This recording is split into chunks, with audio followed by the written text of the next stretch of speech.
Terkuak sosok di balik video ibu-ibu mandi lumpur hingga guyur air di kolam. Sosok Sultan Ahyar lah yang merupakan pria di balik pembuatan konten tersebut. Sultan Ahyar adalah pemilik akun TikTok TM Mutbat yang disebut sebagai pengemis online hingga kontennya tuai hujatan dan disorot Menteri Sosial Tri Risma hari ini. Konten mandi lumpur yang dilakukan Sultan dinilai sebagai bentuk mengemis online.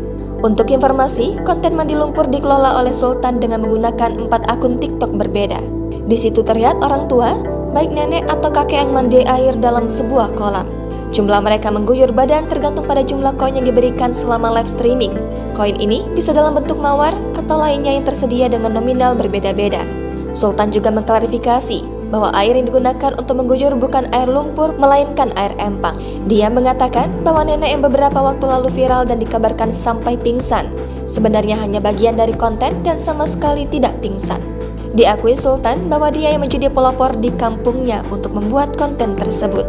Baru berjalan 2 bulan, akhirnya tersiar kabar penghasilan yang didapatkan bisa mencapai ratusan ribu hingga jutaan dalam satu hari yang membuat banyak orang di desanya ingin ikut andil. Pria berusia 29 tahun yang diketahui tinggal di desa Setagor, Lombok Tengah ini sebelumnya juga sempat jadi sorotan karena meminta uang 200 juta rupiah pada John LBF. Dia meminta uang tersebut ketika John memintanya menghentikan aktivitas tersebut. Jangan lupa subscribe, share, komen, dan like ya!